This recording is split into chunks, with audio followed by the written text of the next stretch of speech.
Hey everybody, good morning. So just going to do a little Bible study starting with Exodus 6. As much as I was excited to get this started, I felt a little awkward because I never really ran one before. Typically I just read through the Bible and take notes on the side, but going to get this going and just going to start. So this is typically how I do my Bible study. I just read through it, take notes, and then talk about some application on the back end.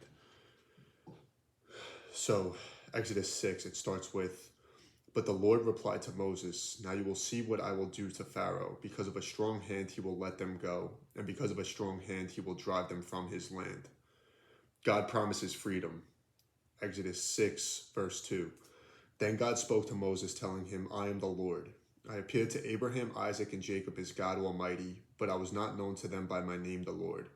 I also established my covenant with them to give them the land of Canaan, the land they lived in as aliens. Furthermore, I have heard the groaning of the Israelites, whom the Egyptians are forcing to work as slaves, and I have remembered my covenant.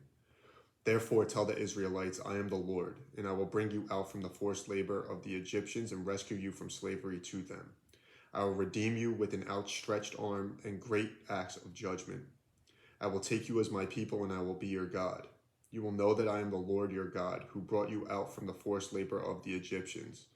I will bring you to the land that I swore to give to Abraham, Isaac, and Jacob, and I will give it to you as a possession. I am the Lord." Moses told this to the Israelites, but they did not listen to him because of their broken spirit and hard labor.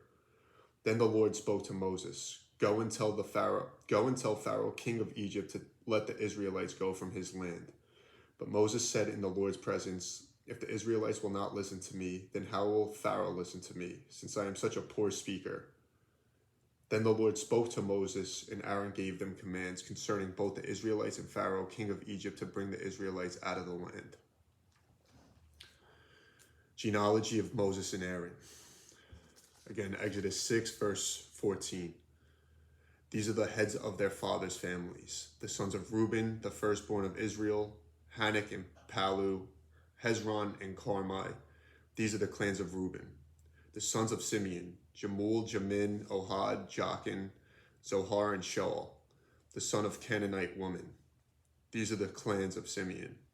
These are the names of the sons of Levi, according to their family records: Gershon, Kohath, and Merari.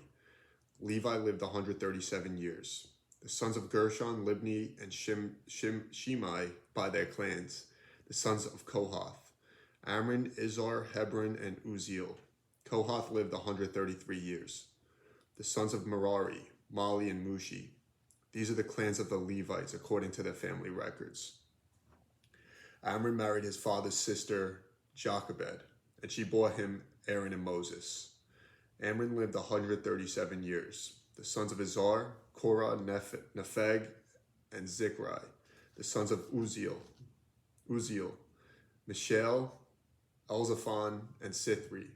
Aaron married Elisheba, daughter of Aminadab and sister of Nahshon.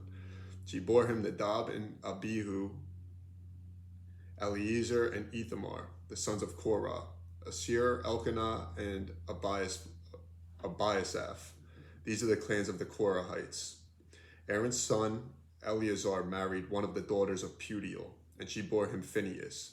These are the heads of the Levite families by their clans. It was this, Aaron and Moses, whom the Lord told, "Bring the Israelites out of the land of Egypt according to their military divisions." Moses and Aaron were the ones who spoke to Pharaoh, king of Egypt, in order to bring the Israelites out of Egypt. On the day the Lord spoke to Moses in the land of Egypt, he said to him, "I am the Lord. Tell Pharaoh, the king of Egypt, I am telling you." But Moses replied in the Lord's presence, "Since I am such a poor speaker, how will the Pharaoh listen to me?" And that wraps up Exodus 6. So just want to go through some applications there, because obviously, not obviously, but from verse 14 through 25, talking about the genealogy of Moses and Aaron, not going to lie, that completely lost me. But when you think about what the moral of what this story is saying and how we can apply it to our life, how can we make this relatable? You can see, obviously, in this story, Moses is a man of God, a biblical man. Um, but we're not perfect people. We're all men of God, women of God, but none of us are perfect. Um, and we're going to question our faith. You know, it's normal to question our faith, just like Moses did. He asked God, listen, I can't speak well. How am I going to command the presence from the Pharaoh? And then he goes in Exodus 6, verse 9. He told the Israelites, but they did not listen to him.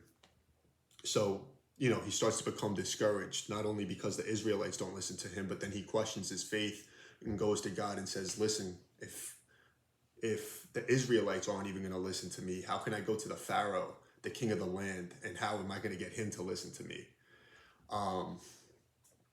So we just got to remember that all of us, men and women of God, none of us are made perfect. We're going to struggle with doubts. We're going to have negative thoughts. But when we lean on God and his understanding, he's going to guide us, because just like God said to Moses, he said, I am the Lord. Tell Pharaoh, king of Egypt, everything I am telling you. So that's God giving Moses the strength to go to Egypt. He's telling him, don't worry, rely on me, and I'll get you through this. So if we look to Jesus as our greatest example, he really lived a model life of confidence and trust. And so just thought that would be a way that we can relate back to this, because we're going to have negative thoughts. We're not going to believe in ourselves. We're going to have self-doubt, right? But if we rely on God and lean on God, he'll help us get through this, through anything, just like it says in Exodus 6 to Moses. So I hope you guys found value in this. Again, probably as time goes on, I'll get better. But just wanted to kick things off today. Thank you guys for watching. Appreciate the time.